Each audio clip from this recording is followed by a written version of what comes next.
Si Tyler ay isang 6 na taong gulang na batang lalaki na halos hindi napapansin sa kanilang maliit na paaralan.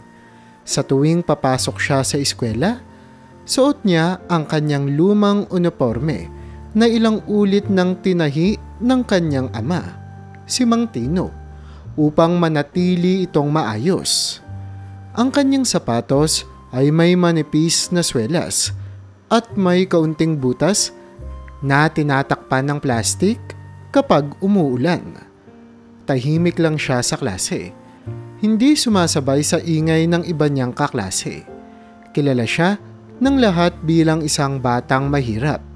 Ngunit masipag mag-aral at palaging nasa likod ng silid habang seryosong nakikinig sa guro. Ang ama niyang si Mang Tino ay nagtatrabaho bilang janitor sa ilang mga gusali sa bayan. Isang araw, habang nililinis ni Mang Tino ang sahig ng opisina, napansin siya ng isang empleyado at nagtanong, "Tino, hindi ba palagi ka ng pagod? Hindi ba mahirap magtrabaho ng ganito araw-araw?" Ngumiti lamang si Mang Tino at sinabing, "Para sa anak ko ito.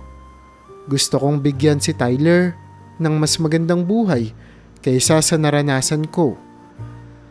Sa maliit nilang bahay na gawa sa kahoy at yero, palaging pinapaalalahanan ni Mang Tino si Tyler na ang edukasyon ng magiging susi para makaahon sila sa kahirapan. Madalas niyang sinasabi, "Tyler, kahit ano pa man ang sabihin ng mga tao, mag-aral ka ng mabuti. Hindi sa estado ng buhay nakikita ang tunay na halaga ng tao, kundi sa kung paano niya sinusubukan ang kanyang makakaya." Sa paaralan, kahit hindi palaging maganda ang mga sitwasyon, sinisikap ni Tyler na huwag sumuko. May mga kaklase siyang nagtutuksong, "Hoy, Tyler! Kumain ka na ba? Mukhang gutom na gutom ka ha." Ngunit, hindi niya ito pinapansin. Sa halip, iniisip niya ang kanyang ama na nagsasakripisyo para sa kanya. Sa tuwing natatapos ang klase, madalas na huling umuuwi si Tyler dahil pumupunta siya sa library upang magbasa. Wala silang sariling mga libro sa bahay, kaya ginagawa niyang pagkakataon ang libreng paggamit ng mga aklat ng eskwela. Isang hapon habang pauwi si Tyler, nakita niya ang ilang kaklase niyang naglalaro ng goma sa gilid ng kalsada. Tumigil siya saglit upang manood. Isa sa kanila, si Leo, ang nagsabing, "Hoy, Tyler! Tara, laro tayo!" Sumagot si Tyler ng mahina, "Pasensya na, kailangan ko na pong umuwi." Hindi siya sanay makihalubilo dahil natatakot siyang hindi siya tanggapin. Ngunit sa isip niya, gusto rin niyang maranasan ang maging bahagi ng kanilang mga laro. Pagdating sa bahay, sinalubong siya ni Mang Tino na may pagod ngunit masayang ngiti. "Anak, kamusta ang araw mo?" tanong ng ama habang iniaabot ang simpleng hapunan nila, kanin at kaunting gulay. Ngumiti naman si Tyler at sinabing, "Ayos lang po, Tay. Natutunan ko na po kung paano magbasa ng mas mahahabang kwento. Balang araw, gusto kong gumawa ng sarili kong libro." Namangha si Mang Tino. Bagamat mahirap ang kanilang buhay, alam niyang may malalim na pangarap ang kanyang anak. Sa gabi, habang natutulog na si Tyler, madalas na nauupo si Mang Tino sa kanilang lamesa na may kaunting liwanag mula sa gasera. Binibilang niya ang kaunting perang kinita niya sa araw na iyon. Sa kabila ng pagod, palagi niyang iniisip kung paano niya matutulungan si Tyler na maabot ang mga pangarap nito. Para kay Mang Tino, ang kinabukasan ng kanyang anak ang pinakamahalaga. Habang tumatakbo ang mga araw, unti-unting nagiging inspirasyon si Tyler sa iba niyang guro. Napansin nila ang tiyaga at sipag ng bata kahit sa gitna ng kahirapan. Ngunit, hindi lang iyon ang pansinin kay Tyler. Unti-unti ring nakikita ng ilang kaklase niya ang kanyang kabutihan at talino. Bagamat simple lang ang kanyang buhay, nagiging halimbawa siya ng lakas ng loob at paniniwala sa sarili. Maagang umaga pa lang ay gising na si Tyler. Inaayos ang lumang galon na gagamitin niya sa pag-iigib ng tubig. Hindi pa sumisikat ang araw, ngunit naririnig na niya ang pagtawag ng kanyang ama mula sa labas. "Tyler, anak, tara na. Kailangan nating makarami bago ka pumasok sa eskwela." Wika ni Mang Tino habang sinusuot ang kanyang kupas na sombrero. Magkasabay nilang binabagtas ang maaalikabok na kalsada papunta sa poso. Ang maliit na balon na iyon ay ginagamit ng maraming tao sa kanilang lugar dahil wala silang sariling linya ng tubig. Habang hinahawakang mabuti ni Tyler ang hawakan ng balde, naririnig niya ang tunog ng tubig na bumubulusok mula sa poso. Binibilang niya ang bawat hakbang para hindi madulas habang iniaakyat ang mabigat na balde na puno na ng tubig. "Anak, kaya mo pa ba?" tanong ni Mang Tino nang mapansin ang pagpupunas ni Tyler ng pawis sa kanyang noo. Tumango si Tyler kahit ramdam niya ang kirot sa kanyang mga braso. Mabilis niyang iniisip na ang simpleng gawaing ito ay isang tulong na kaya niyang ibigay sa kanyang ama. Pagka-uwi, agad na inilabas ni Mang Tino ang kanilang hapagkainan. Naghain siya ng simpleng almusal, kanin at isang piraso ng tuyo na hati nilang dalawa. Si Tyler, sanay sa ganitong pagkain, ay tahimik na kumain habang pinagmamasdan ang pagod na mukha ng kanyang ama. "Anak," bungad ni Mang Tino, "pasensya ka na ha. Ganito lang muna tayo ngayon. Pero tandaan mo, hindi ito permanente. Balang araw, mabibigyan din kita ng mas magandang buhay." Ngumiti si Tyler. Kahit bata pa siya, nauunawaan niya ang ibig sabihin ng kanyang ama. Naputol ang kanilang sandali nang biglang sumigaw mula sa labas ang kapitbahay nilang si Aling Marta. "Tino, may atraso ka pa sa tubig nitong buwan ha. Huwag mong kakalimutang bayaran yun." Nakayuko si Mang Tino, tahimik na tumango habang si Tyler ay tumingin na lang sa kanyang plato. Hindi niya gusto ang mga pagkakataong nakakaramdam ng kahihiyan ang kanyang ama. Matapos ang almusal, naghanda na si Tyler para pumasok sa paaralan. Inayos niya ang kanyang lumang bag na punong-puno ng gamit na halos hindi na magkasya. Pagkalabas niya ng bahay, naramdaman niya ang bigat ng daladala niya. Hindi lang sa bag, kundi pati sa mga pangarap na hinabi niya sa kanyang murang isipan. Sa klase, haramdam niya ang pagod mula sa maagang pag-igib at hapdi ng sikmura dahil hindi sapat ang kinain niyang almusal. Habang tahimik siyang nakaupo, narinig niya ang tawanan ng ilang kaklase. "Uy, si Tyler, mukhang gutom na naman. Siguro wala kayong makain sa bahay."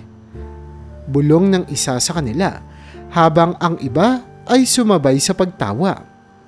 Nanatiling tahimik si Tyler. Hindi siya lumingon. Hindi siya nagsalita. Sa halip, pinilit niyang ituon ng pansin sa itinuturo ng guro.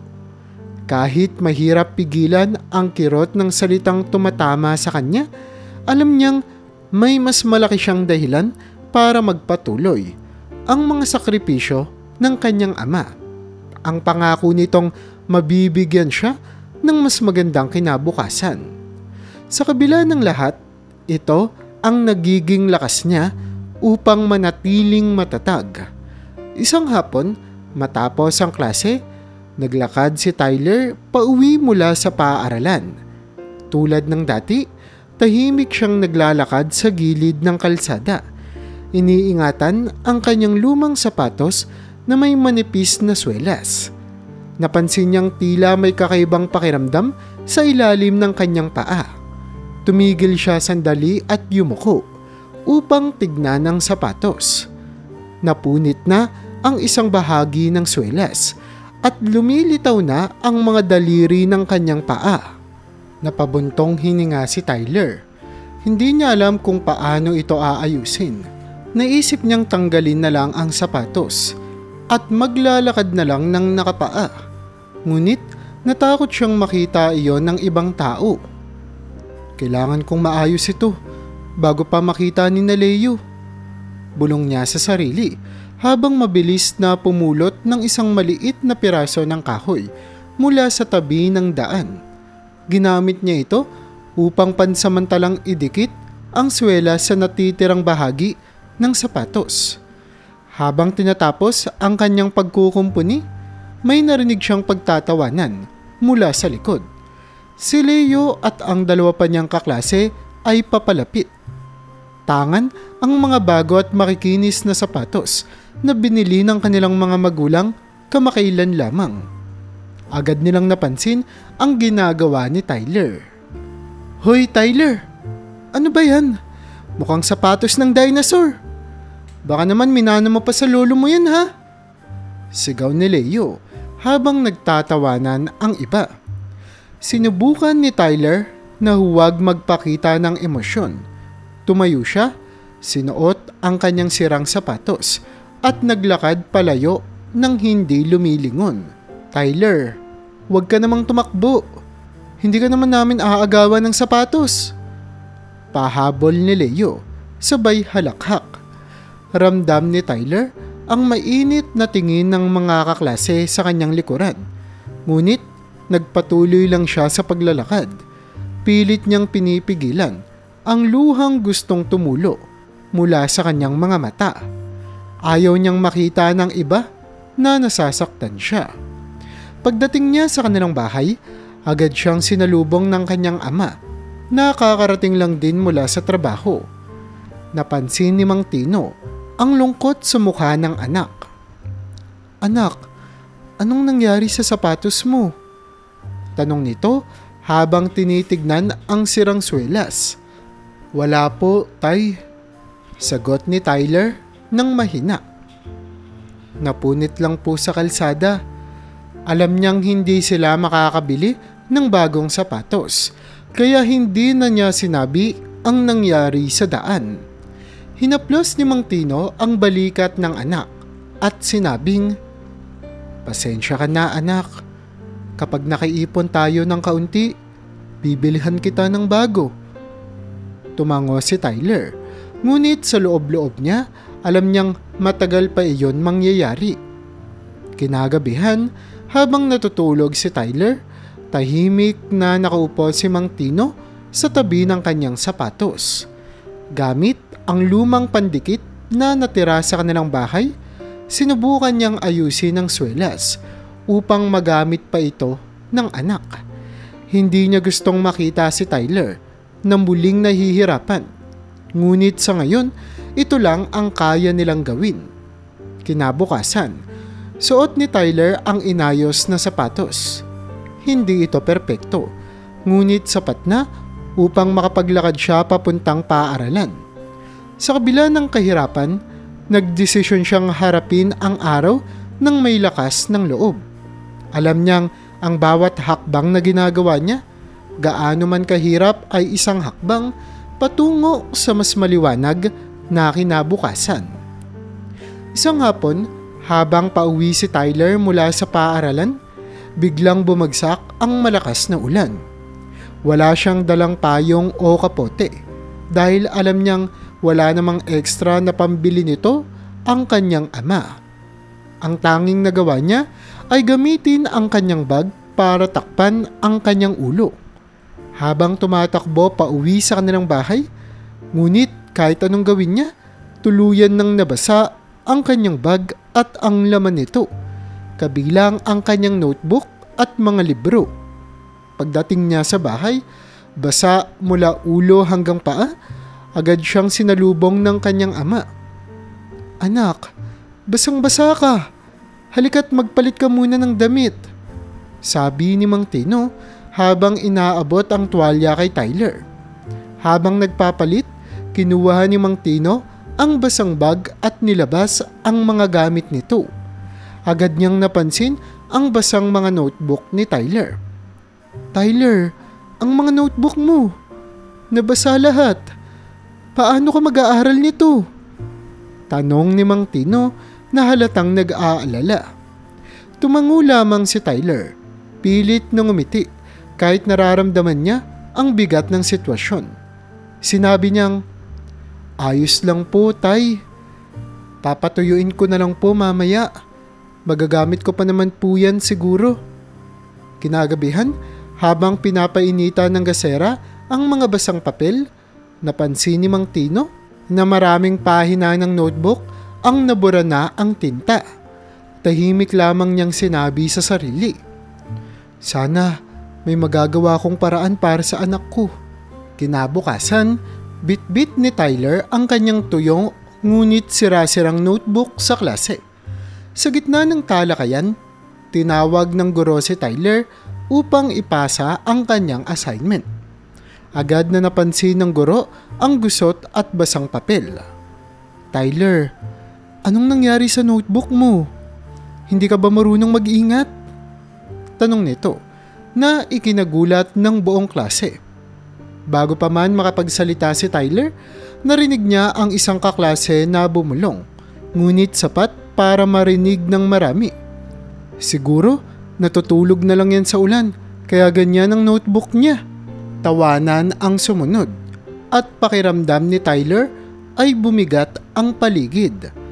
Tahimik lang siyang nakatayo, hindi makapagsalita. Sa halip, ibinaba niya ang tingin at hinintay na matapos ang mga komento ng guro. Sa loob niya, gustong ipaliwanag kung bakit ganito ang notebook niya, ngunit pinili niyang huwag na lang magsalita. Pagkatapos ng klase, nagpunta si Tyler sa library. Alam niyang hindi niya maaaring gamitin ang basang notebook, kaya sinubukan niyang kopyahin mula sa mga aklat ang mga leksyon na maaaring ulitin sa kanyang sira-sirang papel. Tahimik siyang nagtrabaho, habang ang ibang mga kaklase ay masayang nagkwekwentuhan sa labas.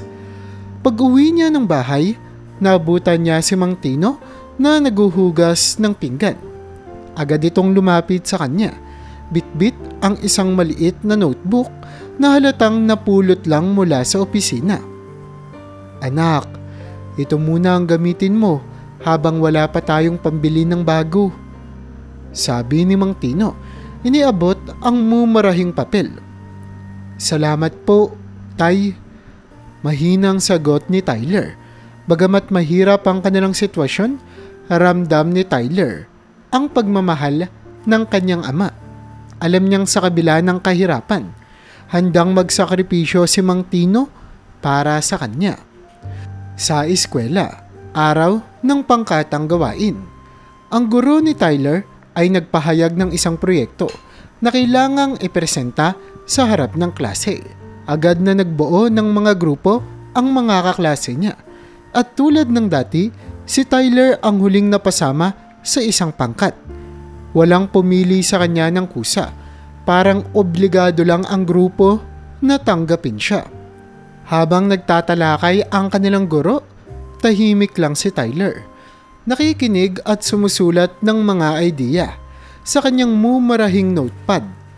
Napansin ito ng isa niyang kaklase, si Marco, na palaging nangunguna sa grupo.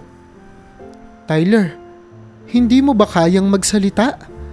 Baka naman puro drawing lang ang alam mo," sambit nito na may halong panunuya. Tumawa ang iba pang miyembro ng grupo habang si Tyler ay tahimik na yumuko at nagpatuloy sa pagsusulat. Sa kabila ng mga panunuya, sinubukan ni Tyler na mag-ambag ng idea. Sa mahinang boses, sinabi niya, Pwede siguro nating idagdag ito sa introduction. Ngunit hindi siya pinansin. Sa halip, isa pang miyembro ng grupo ang sumabat. Huwag na, Tyler. Kami nang bahala dito. Hindi ka naman nagsasalita ng maayos. Muling nagtawanan ng grupo at tila lalong lumiliit ang mundo ni Tyler. Dumating ang araw ng presentasyon. Napagdesisyonan ng grupo na si Marco ang magsasalita sa harap, habang ang iba ay magpapakita ng mga visual aid.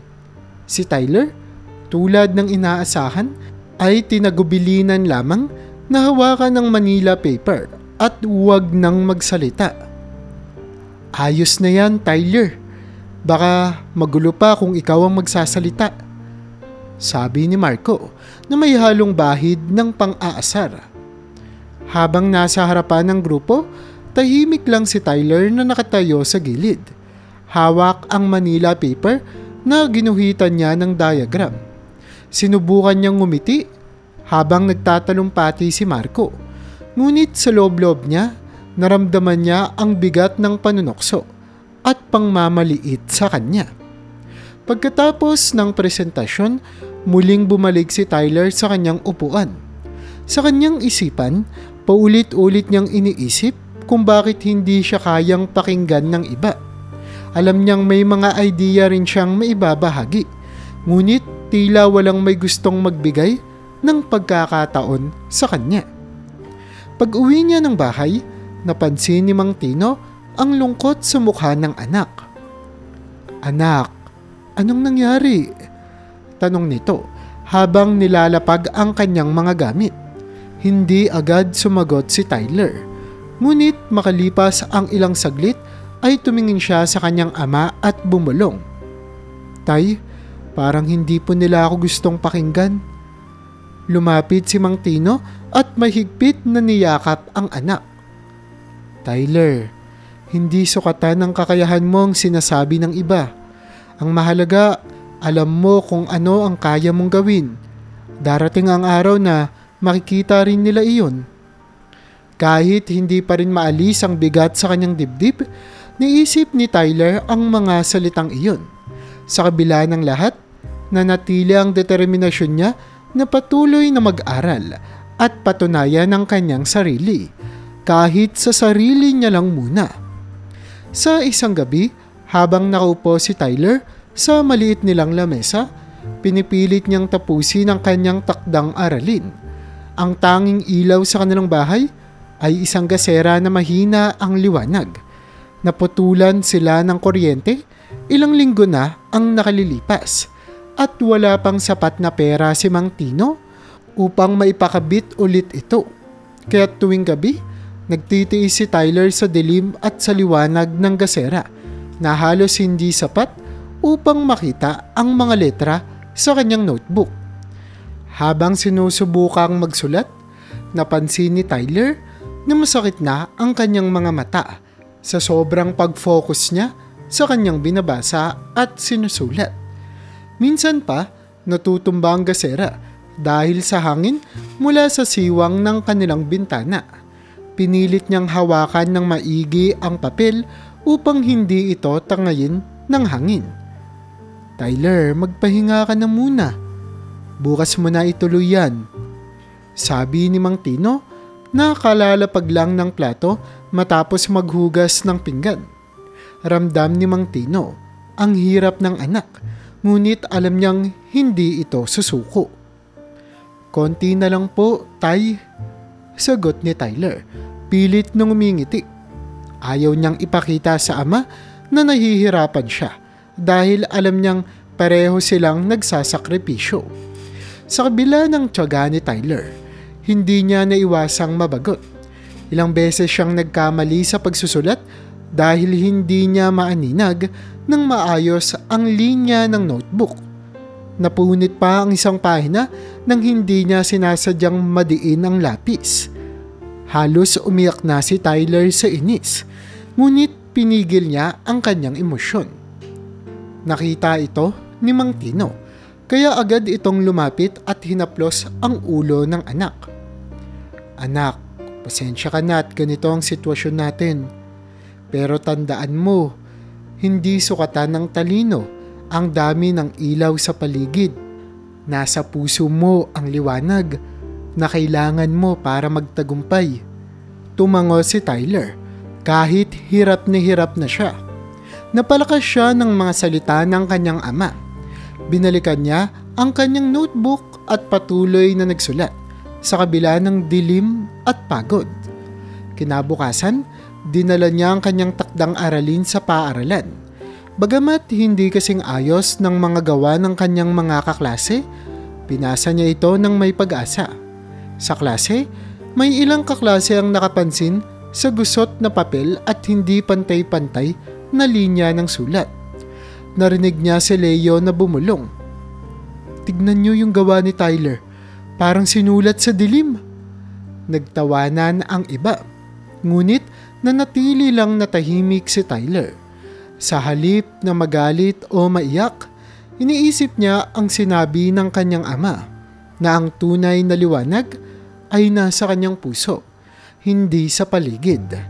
Nagpatuloy siyang mag-focus sa leksyon. Determinadong ipakita na sa kabila ng hirap, kaya niyang magtagumpay. Sa bawat hamon, alam niyang hindi siya nag-iisa. Ang sakripisyo ng kanyang ama at ang sariling sipag niya ang nagiging dahilan para hindi siya sumuko. Kahit paminsan ay parang lahat ay laban sa kanya. Isang umaga, habang nag-aalmusal sina Tyler at Mang Tino, biglang nagtanong ang tatay niya.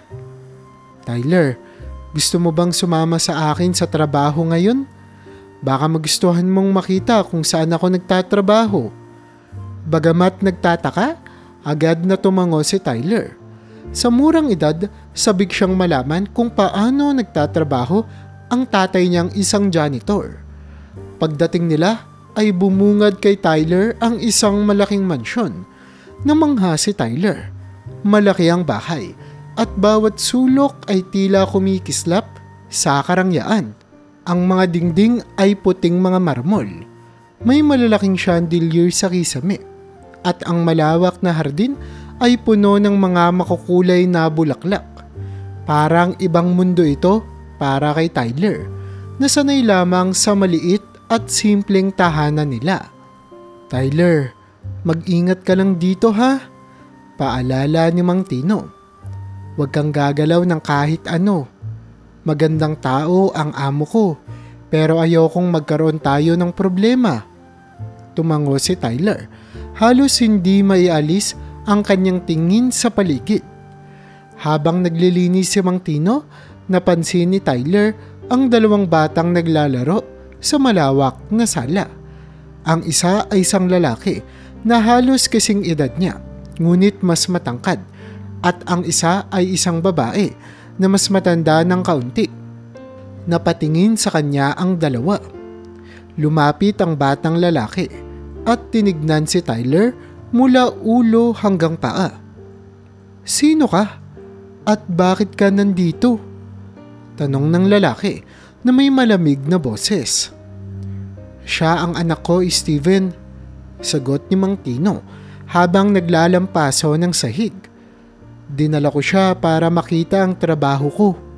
Tinignan ni Steven si Tyler nang matagal bago ngumisi. "Anak ng janitor?"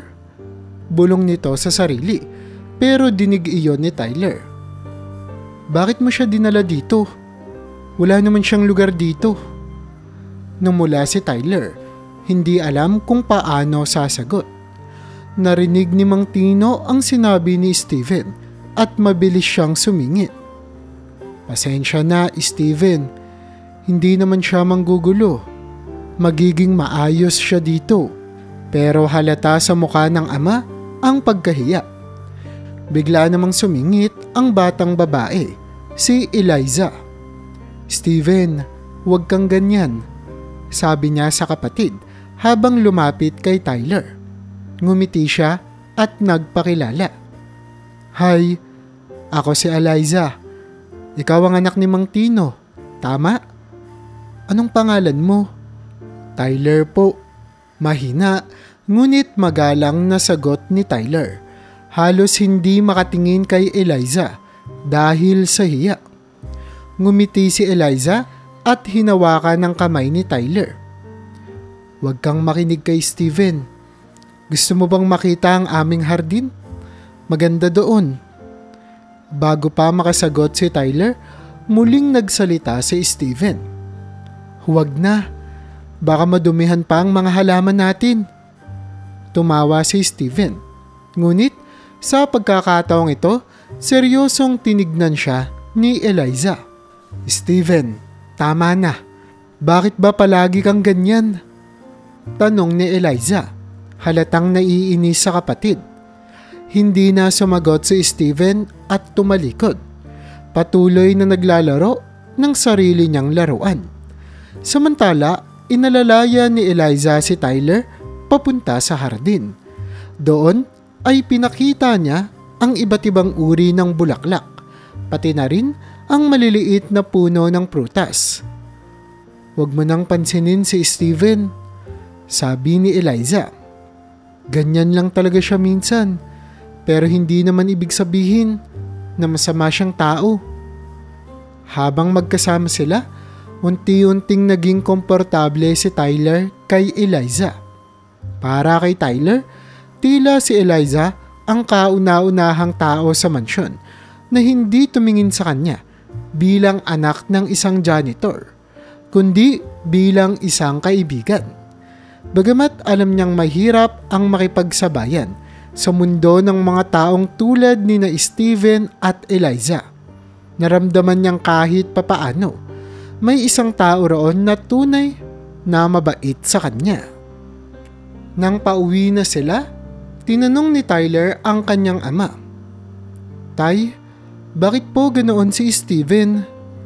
Saglit na tumingin si Mang Tino bago sumagot. "Baka hindi pa siya sanay na makakita ng ibang tao na hindi tulad nila, anak.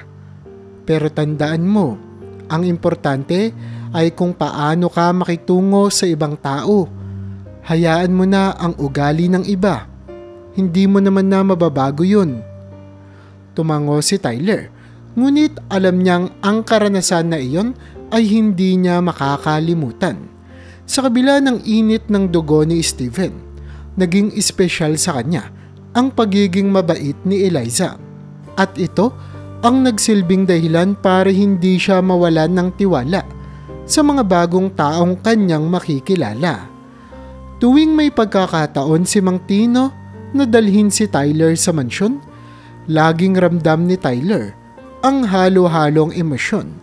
Masaya siya dahil naroon si Eliza, ang tanging tao sa lugar na nakikitungo sa kanya ng mabuti. Ngunit sa kabilang banda, alam din niyang si Steven ay palaging gagawa ng paraan upang siya ay mapahiya. Isang araw, dumating si Tyler kasama si Mang Tino sa mansyon. Habang abala ang kanyang ama sa paglilinis, sinalubong agad si Tyler ni Eliza. "Tyler, buti nakapunta ka ulit." Masiglang bati ni Eliza habang hawak ang isang basket ng prutas mula sa hardin. "Tara, tulungan mo kong ayusin ito para sa lunch mamaya." Nakangiti si Tyler habang sinundan si Eliza papunta sa kusina. Habang masaya silang nag-uusap tungkol sa mga prutas at halaman, napansin nila si Steven na nakatayo malapit sa pinto. Nakatingin kay Tyler. "Anong ginagawa mo dito?" tanong ni Steven ng malamig. "Hindi ba dapat nandyan ka lang sa tabi ng tatay mo? Hindi ka naman kasama sa pamilya namin." Napalunok si Tyler, ngunit hindi siya sumagot. Agad na sumingit si Eliza. "Steven, tama na. Hindi mo kailangang maging ganyan kay Tyler. Tulungan mo na lang kami dito kung wala kang ibang gagawin." Ngumiti si Steven, tila may naisip na kalokohan.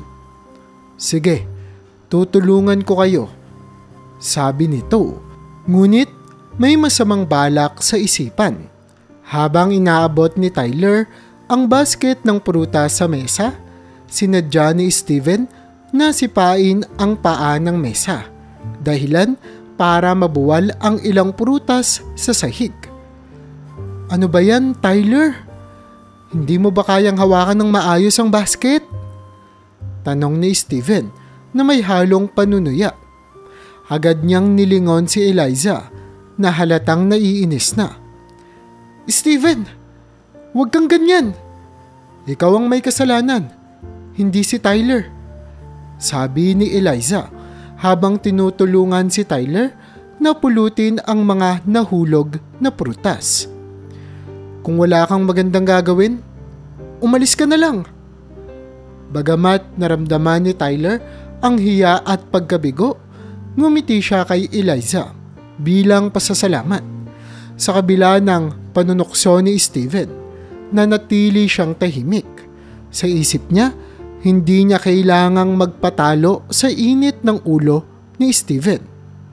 Sa mga sumunod na araw, palaging ganito na ang takbo ng mga bagay tuwing bumibisita si Tyler sa mansyon. Habang masaya si Eliza na kasama siya, si Steven naman ay laging gumagawa ng paraan upang siya'y mapahiya. Sa pamamagitan ng panunuya, pagsingit sa usapan, o minsan ay mga kalokohang tulad ng pagbubukas ng gripo sa lababo para mabasa si Tyler. Ngunit sa kabila ng lahat, natutunan ni Tyler na magtimpi at magpakumbaba. Lagi niyang iniisip ang sinasabi ng kanyang ama. Tyler, hindi mo kailangang makipagtalo. Ipakita mo na mas mabuti kang tao sa pamamagitan ng pagiging mahinahon. Sa bawat pagkakataong sinasaktan siya ni Steven, laging nariyan si Eliza para protektahan siya. Sa kabila ng mga kahihiyan, natutunan ni Tyler na hindi lahat ng tao ay katulad ni Steven. Para sa kanya, sapat na ang kabutihan ni Eliza upang may pakitang may mga tao pa rin na nakakakita ng halaga niya. Kahit pa simpleng anak siya ng isang janitor. Lumipas ang mga taon at marami nang nagbago sa buhay ni Tyler at Eliza. Ang dati nilang mundo kung saan isa lamang siyang anak ng isang janitor at siya ay bahagi ng isang mayamang pamilya ay tila naglaho sa pagitan ng malalim nilang pagkakaibigan. Ngayon, si Tyler ay binata na. Tahimik pa rin, ngunit mas may tiwala na sa sarili. Samantalang si Eliza ay dalaga na, mas maganda at mas mahinahon. Ngunit nanatili ang pagiging palakaibigan niya lalo na kay Tyler. Si Steven, na noon ay palaging mahigpit kay Tyler, ay naging abala na sa sariling buhay. Lumaki siyang ambisyoso at tila mas pinili ang sariling interes kaysa mag-focus sa kanilang pamilya. Sa kabila nito, nanatiling matatag ang pagkakaibigan nina Eliza at Tyler. Isang araw, habang nakaupo sila sa ilalim ng malaking puno sa malawak na hardin ng mansyon, nag-uusap ang dalawa tungkol sa kanilang mga pangarap. Si Tyler, na ngayon nag-aaral bilang isang scholar sa kolehiyo, ay nagsimula ng bumuo ng mga pangarap para sa sarili at sa kanyang ama. Eliza, simula ni Tyler habang pinagmamasdan ang mga dahon na sumasayaw sa hangin. Minsan, iniisip ko, paano kung hindi mo ako tinanggap bilang kaibigan mo noon? Siguro, iba ang naging takbo ng buhay ko. Hindi ko alam kung makakaya kong harapin ang mga hamon kung wala ka. Ngumiti si Eliza at bahagyang tinapik ang balikat niya. Tyler, kahit hindi tayo naging magkaibigan noon, alam kong makakaya mo. Pero masaya ako na nandito ako para sa iyo. Alam mo, ikaw din ang naging inspirasyon ko. Ang sipag mo, ang tiyaga mo, iyon ang nagpa-realize sa akin na hindi lang kayamanan ang mahalaga sa buhay. Natigilan si Tyler sa narinig. Sa lahat ng taon na lumipas, hindi niya naisip na maaaring maging inspirasyon siya kay Eliza. Salamat, bulong niya. Hindi may tago ang bahagyang ngiti sa kanyang mukha. Ngayon, ikaw naman, biro ni Eliza. Ano ba ang plano mo sa hinaharap? Sigurado ako, hindi lang pagiging mahusay na estudyante ang gusto mong makamit. Napatingin si Tyler sa malayo. Tila iniisip ang kanyang mga plano. Gusto kong bigyan ng mas magandang buhay si tatay. Lahat ng ginagawa ko para sa kanya. Gusto ko ring magtayo ng sarili kong negosyo balang araw. Yung hindi ko na kailangang umasa sa kahit sino. At gusto kong manatili ang mga taong mahalaga sa akin. Katulad mo, Eliza. Ngumiti si Eliza. Ngunit sa pagkakataong ito, tila may kakaibang lungkot sa kanyang mga mata. Tyler, alam mo naman na kahit anong mangyari, nandito lang ako, di ba? Kahit pa balang araw, magkaibang landas na ang tahakin natin. Bahagyang kumunot ang noo ni Tyler.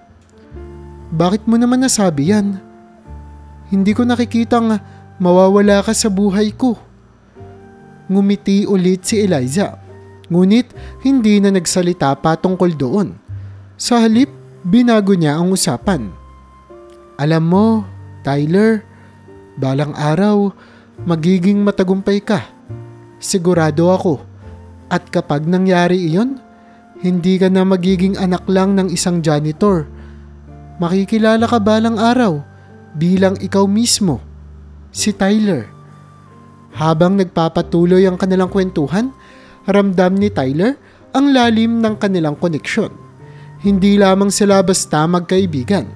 Para kay Tyler, si Eliza ang naging inspirasyon niya na magpatuloy. Ang nagbigay sa kanya ng dahilan para maniwala sa sarili. At para kay Eliza, si Tyler ang nagpapaalala na ang tunay na halaga ng tao ay hindi nasusukat sa yaman o estado sa buhay. Sa kabila ng kanilang magkaibang pinanggalingan, naging matibay ang pagkakaibigan nila na parang ang mundo ay hindi kailanman naging hadlang sa samahan nilang dalawa. Ngunit sa likod ng bawat ngiti at tawa, naroon ang hindi maiiwasang tanong. Hanggang kailan magtatagal ang ganitong relasyon sa gitna ng kanilang magkaibang mundo? Isang maaliwalas na hapon.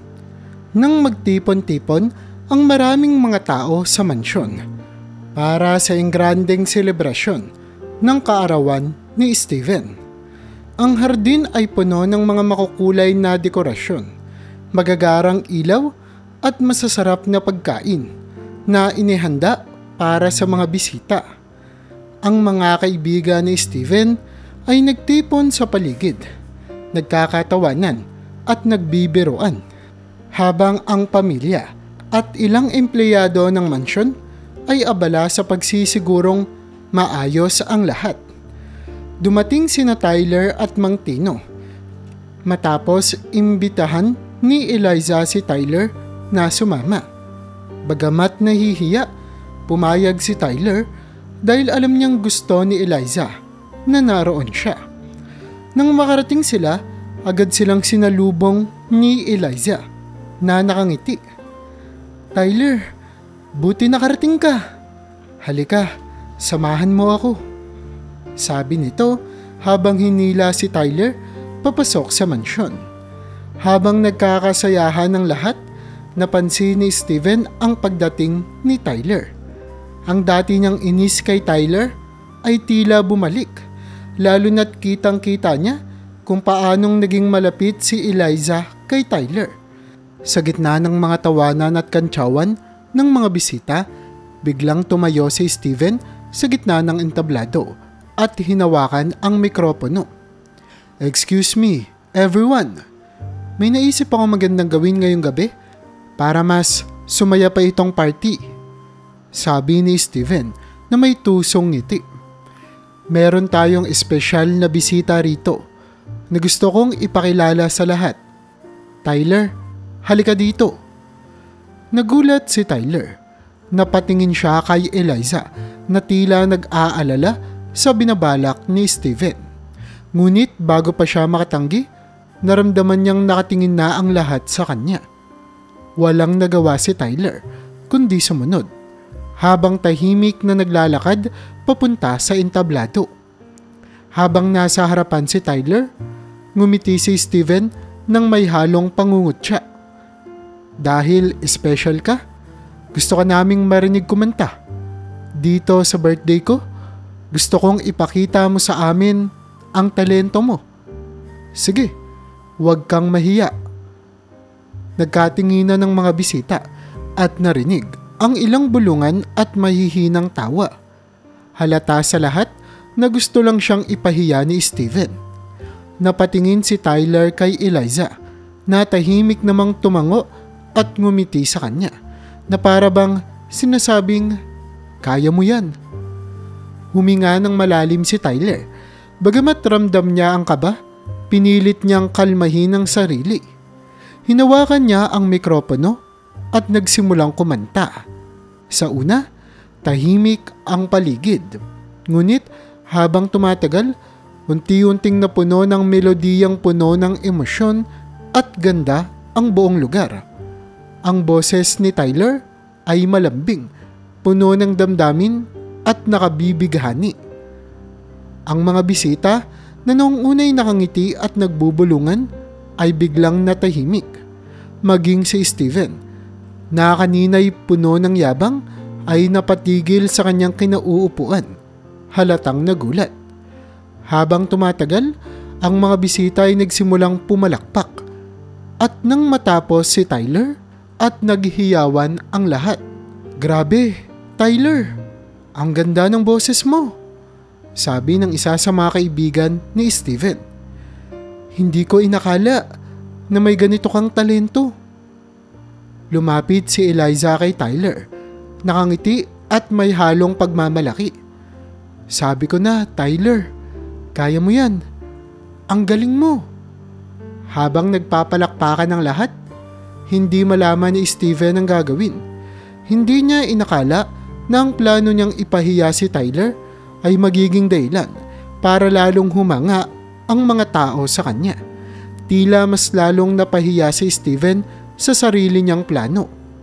Pagbalik ni Tyler sa kanyang pwesto, ramdam niya ang init ng suporta mula kay Eliza at maging sa ibang mga tao. Sa kabila ng lahat, hindi niya pinalampas ang pagkakataon na ipakita ang kanyang kakayahan. Sa gabing iyon, napatunayan niya na minsan ang pinakamalaking hamon ay nagiging pagkakataon upang ipakita ang tunay na halaga mo sa mundo. Pagkatapos ng kahanga-hangang pagtatanghal ni Tyler, hindi makapaniwala si Steven sa kanyang narinig at nakita. Ang lahat ng bisita ay pumapalakpak pa rin. May iba pang sumisigaw ng, "Napakagaling mo, Tyler!" Habang si Tyler ay bumalik sa kanyang pwesto. Halatang nahihiya sa dami ng papuri. Ngunit si Steven, na nasa likod ng lahat ng iyon, ay tila hindi matanggap ang nangyari. Sa halip na magalak, kumukulo ang galit sa kanyang dibdib. Ang plano niyang ipahiya si Tyler ay biglang naging dahilan para siya ang mapahiya. Sa harap ng kanyang mga kaibigan, siya ang nagmukhang talunan. Habang tahimik na pinagmamasdan ni Steven si Tyler mula sa malayo, napuno siya ng galit. Lumapit siya sa binata. Galit na galit ang ekspresyon sa muka. "Tyler!" sigaw niya. Dahilan para tumahimik ang karamihan. Lahat ng mata ay muling napunta sa kanila. Nagulat si Tyler at agad na tumayo. Halatang nag-aalala. "Ano po yun, Steven?" tanong niya, kahit ramdam niya ang tensyon sa paligid. Lumapit si Steven sa kanya. Halos magkadikit na ang kanilang mga muka. "Akala mo ba ang galing-galing mo?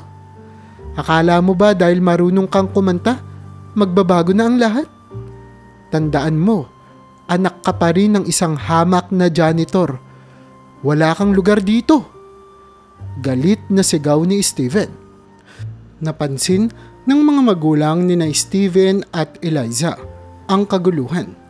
Agad na tumayo ang kanilang ama, si Ginoong Salvador, at lumapit kay Steven. Steven, ano itong ginagawa mo? Tanong nito, halatang galit at dismayado sa asal ng anak. Hindi nagpatinag si Steven. Tay, hindi mo ba nakikita? Ginawa niya akong katawa-tawa sa harap ng lahat. Hindi siya nararapat dito. Napailing si Ginoong Salvador, at bago pa magawa ni Steven ang mas masahol, mahigpit siyang hinawakan sa balikat ng kanyang ama. Tama na, Steven. Ang lahat ng ito ay dahil sa sarili mong asal. Huwag mong idamay ang iba sa kahihiyan mo. Sumingit naman si Ginang Salvador, ang kanilang nanay, na may malumanay ngunit mariing boses. Steven, humingi ka ng paumanhin kay Tyler. Wala siyang ginawang masama sa'yo. Ikaw ang nagpahiya sa sarili mo. Sa unang pagkakataon, kitang-kita sa mga mata ni Steven ang kahihiyan. Hindi siya makasagot. Ngunit halatang hindi pa rin niya tanggap ang nangyari. Samantala, si Eliza, na nakatayo sa tabi ni Tyler, ay humawak sa baraso ng kaibigan. Tyler, huwag kang mag-alala. Hindi ka niya dapat tratuhin ng ganyan. Sabi nito, matatag na tumayo laban sa kapatid. Tahimik lamang si Tyler, ngunit ramdam niya ang init ng suporta mula kay Eliza at sa mga magulang nito. Napatingin siya kay Ginoong Salvador at mahinang nagsabi, "Pasensya na po kung nagkaroon ng gulo." Ngumiti ang ama ni na Steven at Eliza. Tyler, wala kang kasalanan. Ang totoo, hanga ako sa ipinakita mo kanina. May talento ka at huwag mong hayaang may sino man ang magpababa ng tingin mo sa sarili mo. Hindi sukatan ng tao ang yaman o estado sa buhay. Sa gabing iyon, hindi lang si Steven ang napahiya sa sarili niyang plano. Unti-unting nakita ng lahat kung gaano kalalim ang galit niya kay Tyler at lalo lamang niyang pinalayo ang sarili sa mga tao sa paligid niya. Si Tyler, sa kabila ng lahat, ay muling tumindig ng may dignidad, pinapatibay ng pagmamalasakit ng mga taong tunay na nakakakita sa kanyang halaga. Pagkatapos ng party, ang buhay ni Tyler ay hindi na muling naging pareho. Isa sa mga bisita ni Steven, si Ginoong Alvarez, isang sikat na music producer, ay napahanga ng gusto sa boses ni Tyler. Matapos ang party, nilapitan niya si Tyler kasama ang kanyang ama, si Mang Tino. Tyler, sabi ni Ginoong Alvarez habang nakangiti, hindi ko alam kung alam mo ito, pero ang boses mo ay pambihira. Hindi ko pa naririnig ang ganitong klase ng talento mula sa isang bagets. May tanong ako sa iyo. Gusto mo bang subukan ang pagkanta bilang propesyon? Nagulat si Tyler.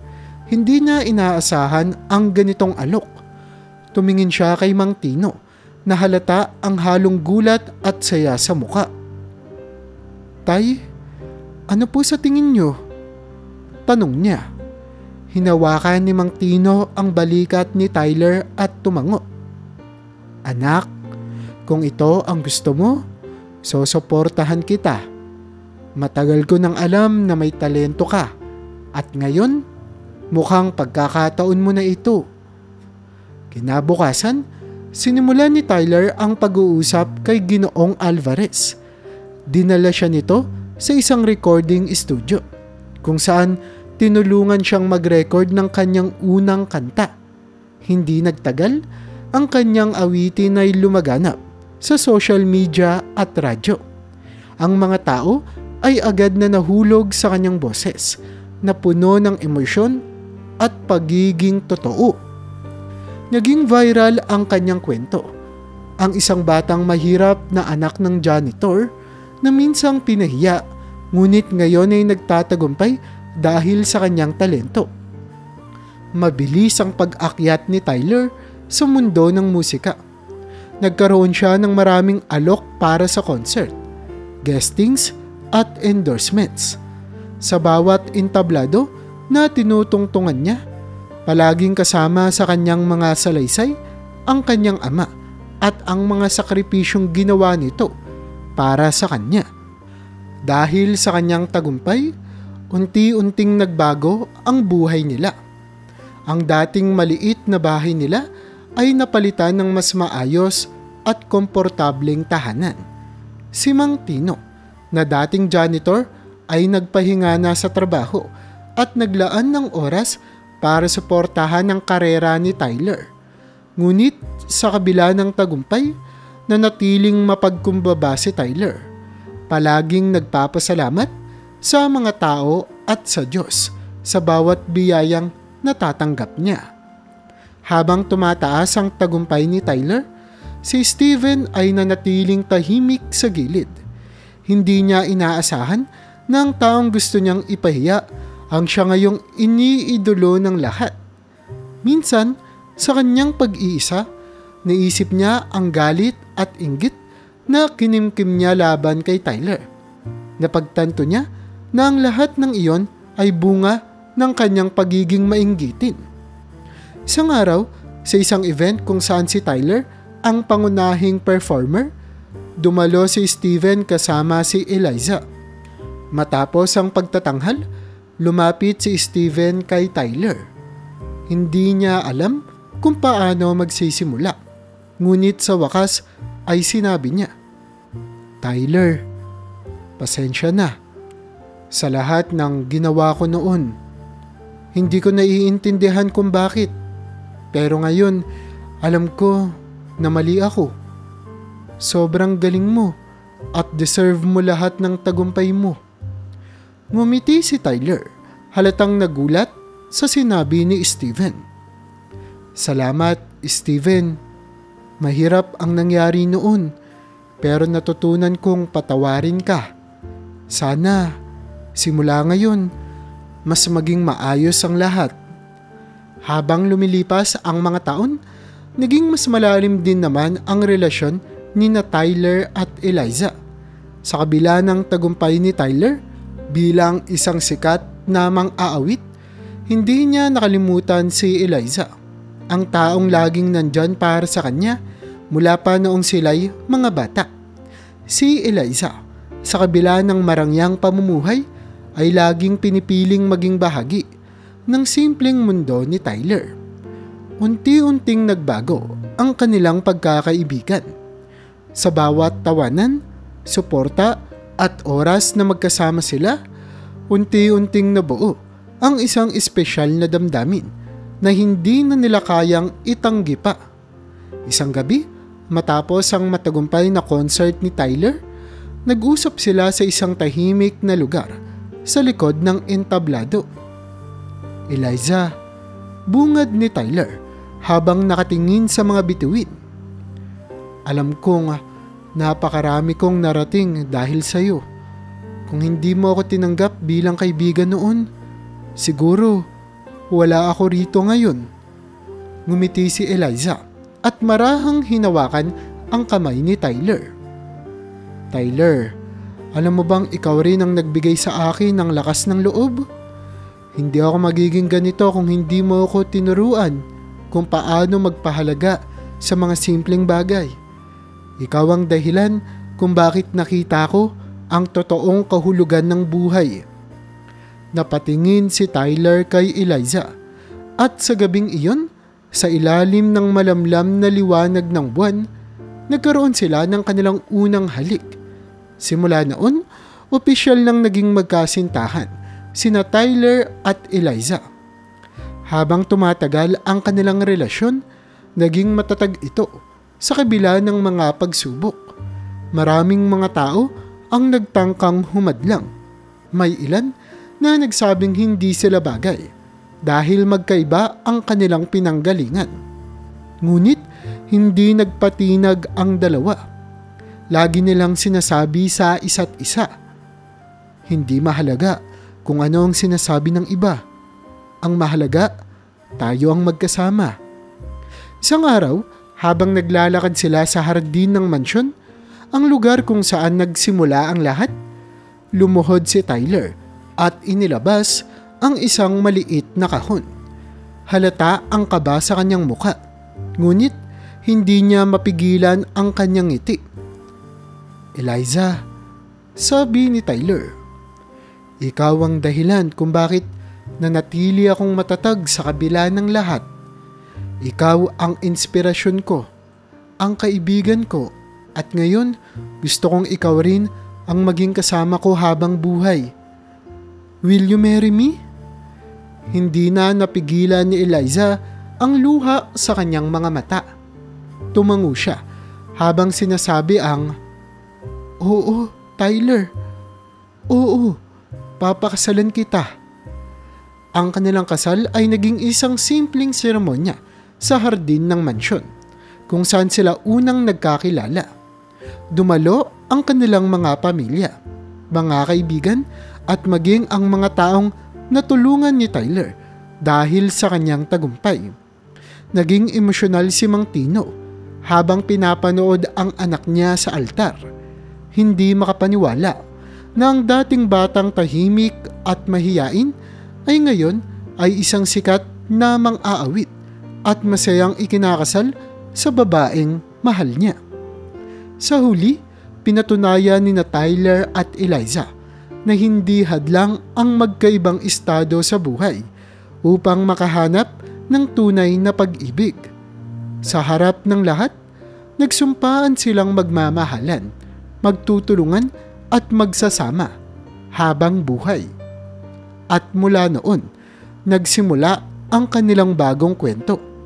Ang kwento ng pagmamahalan na nag-ugat sa pagkakaibigan, pinagpala ng pagtitiwala at pinatatag ng kanilang magkasamang tagumpay.